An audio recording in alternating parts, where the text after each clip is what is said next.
তো রেস্টুরেন্টে যে খাবারটা আমাদেরকে দিয়েছে এই খাবারটা মানে ৳১৩৬ দাম ছিল।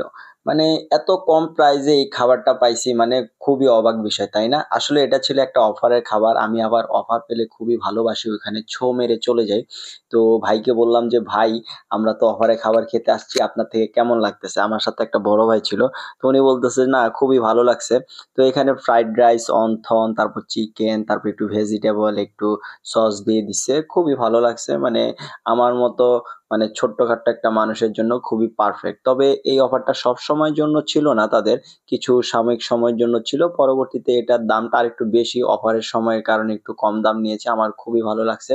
যদি আবার কখনো সুযোগ পাই যাবো। আর এই যে এই ফাঁকে ঠান্ডা চলে আসলো ২ গ্লাস দুজনের জন্য। খুবই ভালো লাগছে খেয়ে-দেয়ে। আর একটু মানে সময় কাটালাম। খুবই নিরিবিলি একটা সময় আমার থেকে খুবই ভালো লাগছে। কথার মাঝে তো আরেকটা কথা ভুলেই গেছি যে এখানে চিকেন বল ছিল। আমি চিকেন বলগুলো মজা করে আগেই খেয়ে ফেলছি। আমার এই খাবারের মেনুর মধ্যে চিকেন বলটা কিন্তু খুবই সুস্বাদু ছিল আর মুখরোচক ছিল। সবাই ভালো থাকবেন, সুস্থ থাকবেন। আল্লাহ হাফেজ।